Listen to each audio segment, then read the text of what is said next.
প্রশাসন আর স্বচ্ছতা, প্রশাসনিক স্বচ্ছতার কথা বারবার বলা হচ্ছে বিভিন্ন মিটিং করে, তখনই দেখা যাচ্ছে মালদার চাঁচলে 2 নম্বর বিডিও অফিসে রূপশ্রীর টাকা নিতে গিয়ে 10,000 টাকা আধিকারিক চেয়ে লিখিত অভিযোগ হয়েছে। এই সমস্ত বৃষ্টি কাণ্ডের সামনে একটা পেছনে একটা স্ত্রী লাগিয়ে দেওয়া হতো এই জন্য যাতে ওটা দিয়ে পুরোটা ঢাকা পড়ে যায়। কিন্তু আদতে আমরা বলেছি এই সমস্ত সরকারি প্রকল্পে টাকার মধ্যে কাটমানি আছে, কেন্দ্রীয় প্রকল্প আছে, রাজ্য প্রকল্প আছে। সে ঘরের টাকা হোক, সে 100 দিনের কাজের টাকা হোক, সে এমনকি সংখ্যালঘু তপশিলি জাতি আদিবাসীদের হস্টেল ভাতা হোক বা স্টাইপেন্ড হোক, স্কলারশিপ হোক, লুট হচ্ছে। এবং এই জন্য অনেক প্রকল্প বন্ধ হয়ে গেছে, তারা লোকের টাকা পাচ্ছে না। স্টাইপেন্ড স্কলারশিপ তো বন্ধ হয়ে গেছে, টাকা পাচ্ছে না। হস্টেল ভাতা বন্ধ হয়ে গেছে, পাচ্ছে না। কিন্তু সেখানে দুর্নীতিটাকে দমন না করে তারা যা করছে প্রকল্পকেই বন্ধ করে দিচ্ছে। আমরা চেয়েছিলাম দুর্নীতিটা বন্ধ হোক এবং সেটাই চাই। আর যারা প্রাপক আছে তারা সরাসরি যাতে সরকারি টাকাটা পায়। মাঝখানে এই সরকারি আধিকারিক হোক, মাঝখানে দালাল হোক, বা তৃণমূলের নেতা হোক বা বিজেপির নেতা হোক, যারা এই নেপই মারে দুই যেটা হচ্ছে সেটা বন্ধ করতে হবে।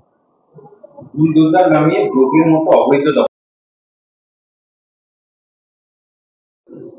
তখন তার মাথা ছিল না, কারা করেছিল?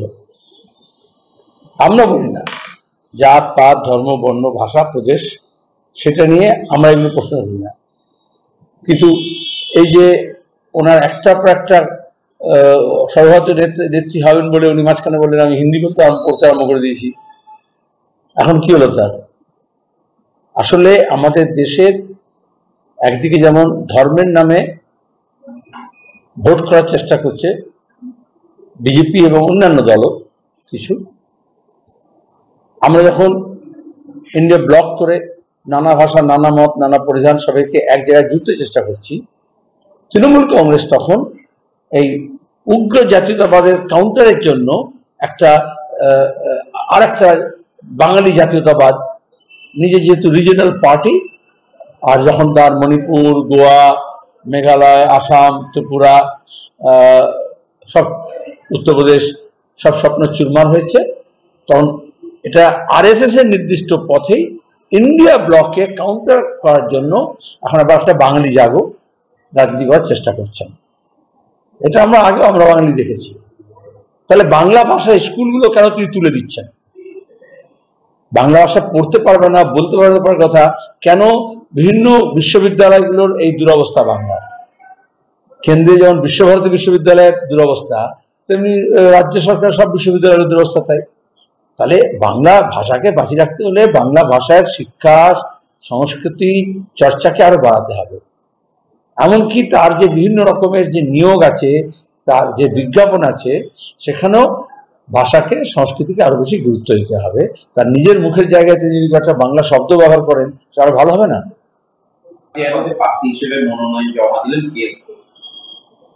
প্রথম কথাই বলা হয়েছিল যে এই ধরনের যেখানে কোনো একটি দলের বা কোনো একটি জোটের যখন নির্দিষ্ট সংখ্যাগরিষ্ঠতা নেই, তখন যাতে ঠিক মতো সংসদটা অন্তত চলে এবং সরকার পক্ষ বিরোধী পক্ষ উভয়ের কথাবার্তা যাতে আসে, তার জন্য সবসময় উচিত একজনকে বিরোধী পক্ষ থেকে কাউকে বা নিউট্রাল যে পক্ষ নেই এমন অংশ থেকে করা, বা তার শরিককে দিয়ে করা। সেটা চায়নি বিজেপি, কারণ বিজেপি মনে করেছে এই দল বদল করা হবে, যেটা আমাদের বিধানসভায় যেরকম হচ্ছে, আগের লোকসভা যেরকম হয়েছে, তাহলে সেখানে স্পিকারের একটা ভূমিকা থাকে, কোনটা তাকাবেন আর কোনটা তাকাবেন না, কোন দিকে তাকাবেন কোন দিকে তাকাবেন না, সেগুলো নিজের হাতে সান পরিবার স্পিকার পদটা রাখতে চেয়েছে, নিজের শরিককেও বিশ্বাস করেন। আবার অন্যদিকে কালকে যখন বিরোধীর সমর্থন চাওয়া হয়েছিল, তখন একটাই কথা বলা হয়েছিল, আগেটা ছিল অতীতে দেখবে আমাদের দেশে এবং আমাদের তোমার গিয়ে লোকসভায় সবসময় শাসক দলের যদি স্পিকার হয়, তাহলে ডেপুটি স্পিকার বিরোধী দলের কেউ হবে। সেটা কেন করা হলো না? সেটা করা উচিত ছিল। এটা অতীতে তো ইউপিএ অনেক সময় আমরা দেখেছি,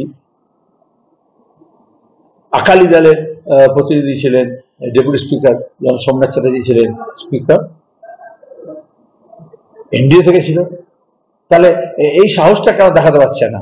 এটাই শর্ত দেওয়া হয়েছিল যে যদি স্পিকার সরকার পক্ষ নেয়, বিরোধী পক্ষে যদি ডেপুটি স্পিকার দেয়, তার একটা ব্যালেন্স হবে, তাহলে সমর্থন করা যাবে। তাহলে বিজেপি চায়নি যে স্পিকার, এমনকি ডেপুটি স্পিকার পদ, এমনকি প্রোটেম স্পিকার পদও যাতে অন্য কেউ পায়। এটা হচ্ছে একদলীয় শাসন কায়েম করার যে স্বৈরতান্ত্রিক মনোভাব এবং গণতন্ত্র বিরোধী, আর আমাদের সাংবিধানিক বা সংসদীয় যে কনভেনশন আছে সেটাকে না মানার লক্ষ্য।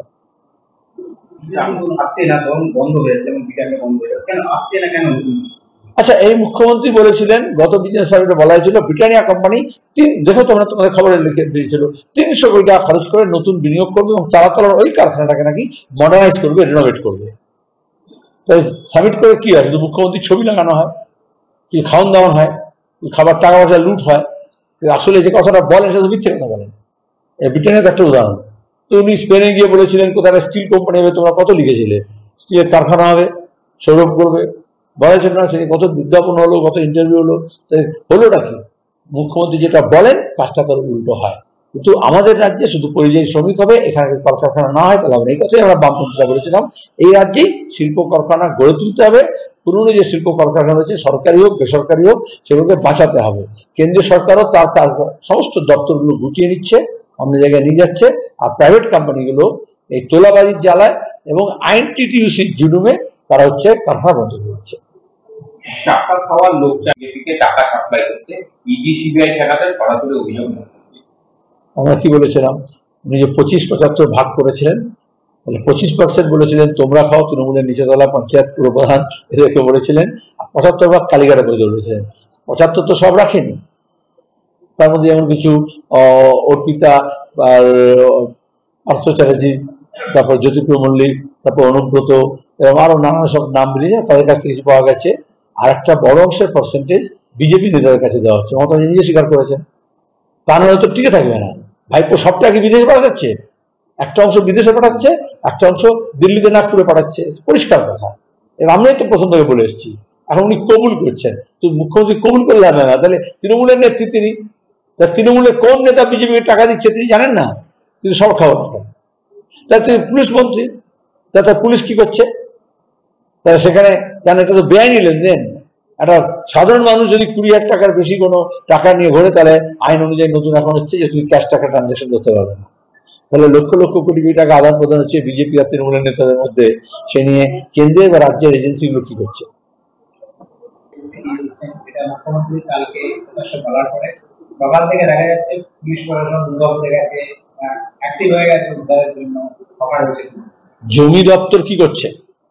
উনি নিজে ভূমি সংস্কার দপ্তরের মন্ত্রী। সবচেয়ে বেশি গোটা রাজ্যে জমি দখল কারা করছে? সরকারি হোক বেসরকারি হোক, কৃষকের জমি হোক, পাট্টা পাওয়ার জমি হোক। এই নির্বাচন পরেও বিভিন্ন জায়গায় অভিযোগ হচ্ছে পাট চাষ হচ্ছে কৃষকের, সেখানে দাঁড়িয়ে তৃণমূলের ঝান্ডা লাগিয়ে দিচ্ছে। আর পুলিশ এমন কেন যে মুখ্যমন্ত্রী বললেন নবান্নতে, খবরের কাগজে প্রথম কথায় বেরোলে তবে সে সক্রিয় হবে, বাকি সবাই কি নাকে তেল দিয়ে ঘুমায়? তাহলে ভূমি সংস্কার দপ্তরের যে জালিয়াতি, কারণ মমতা ব্যানার্জির নেতৃত্বে জমির মালিক কেউ, পাট্টা আর কারোর নামে করে দেওয়া হচ্ছে, কাগজ চেঞ্জ করে দেওয়া হচ্ছে, পুরসভাগুলো আখড়া হয়ে গেছে, ওয়াকফের সমস্ত সম্পত্তিগুলো এই মালদা মুর্শিদাবাদ পর্যন্ত, কলকাতা ওরা তো বটেই, যেখানে দখল করে নিয়েছে তৃণমূলের নেতারা বা পুরসভা। তাহলে সেগুলো কে দেখবে? মুখ্যমন্ত্রী তো বিরোধী দলের নেত্রী নন যে প্রেস কনফারেন্স ডেকে হইচই করে দেবেন। তিনি, মজা হচ্ছে এই ধরনের প্রশাসনিক বৈঠক একেবারে ফুল ভিউতে সবাইকে ডেকে নিয়ে খবরের কাগজ, টেলিভিশন চ্যানেল দিয়ে এটা বিজ্ঞাপনের জন্য করেন, বিজ্ঞাপিত করেন। এগুলো তো অর্ডার দিতে পারেন, এগুলো তো ফাইলে নোট করতে পারেন, এগুলো তো বিভিন্ন ডিপার্টমেন্টকে বলতে পারেন যে এই কাজটা তুমি করো। পানি জলের সংকট কেন, রাস্তার 2 নম্বরই কেন, তোলাবাজি কেন হচ্ছে, তৃণমূলকে বলতে পারেন না।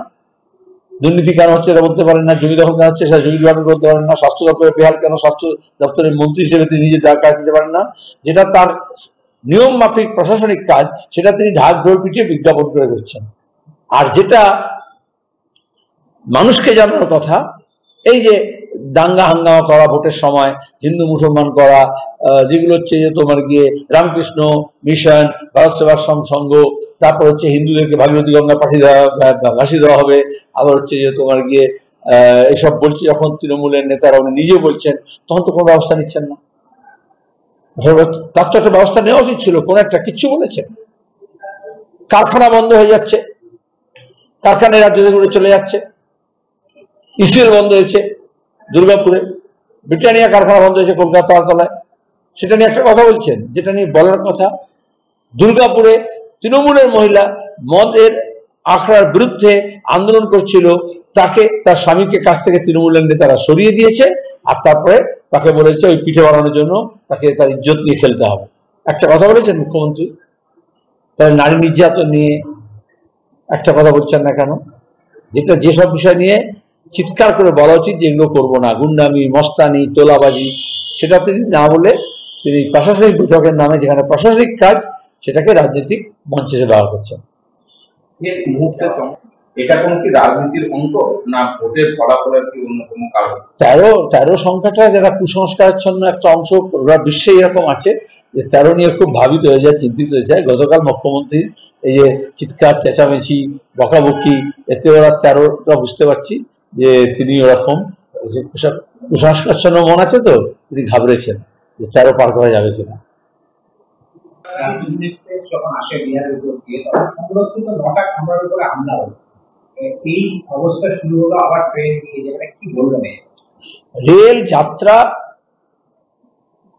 একেবারে নিরাপত্তাহীনতা শিকার হচ্ছে।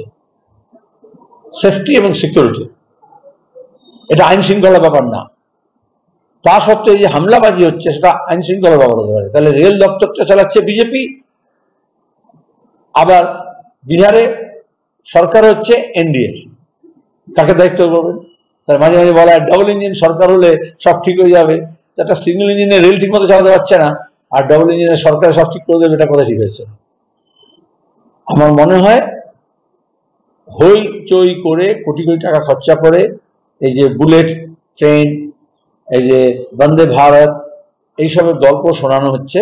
আর সাধারণ যে মানুষ যেখানে যাত্রা করেন, নিম্নবিত্ত মানুষ, মধ্যবিত্ত মানুষ, তার দৈনন্দিন কাজে, চিকিৎসায়, শিক্ষার জন্য, আত্মীয় স্বজন এখানে যাতায়াতের জন্য, ট্যুরিজমের জন্য যে সমস্ত ট্রেন ব্যবহার করেন, সেগুলোকে ক্রমাগত যাত্রাকে দুর্বিষহ করে দেওয়া হচ্ছে, যাতে একেবারে প্লেনের ক্ষেত্রে যেরকম করা হয়েছে যে যখন প্রয়োজন হবে বেশি দাম হাঁকবে, মানুষের যখন প্রয়োজন হবে এরকম প্রাইভেট কোম্পানিগুলোর হাতে এই গণপরিবহন ব্যবস্থাকে ধ্বংস করে তাদের হাতে ক্লাস পরিবহন ব্যবস্থা করে দেবে, যাতে মাস ট্রান্সপোর্টের সিস্টেম শেষ হয়ে যায়।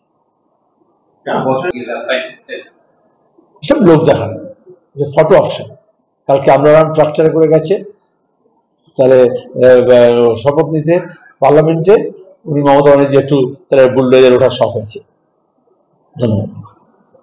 দক্ষিণ ভারতের স্বনামধন্য চিকিৎসা প্রতিষ্ঠান অ্যাপোলো হসপিটাল, চেন্নাইয়ের চিকিৎসা পরিষেবা এখন আপনার দোরগোড়ায়।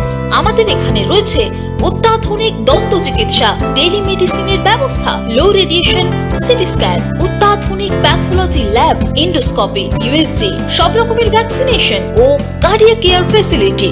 শিল্পাঞ্চল দুর্গাপুরের অ্যাপোলো ক্লিনিকে চেন্নাইয়ের সমস্ত সফল ডাক্তারের পরামর্শ আপনি এখানে বসেই পেয়ে যাবেন। ডাক্তারের সঙ্গে আলোচনা থেকে শুরু করে ট্রিটমেন্ট সবই এখন অ্যাপোলো ক্লিনিক দুর্গাপুরে। তাই আর দেরি না করে চিকিৎসা সংক্রান্ত সব সমস্যার সমাধান করতে আজই আসুন অ্যাপোলো ক্লিনিক দুর্গাপুর।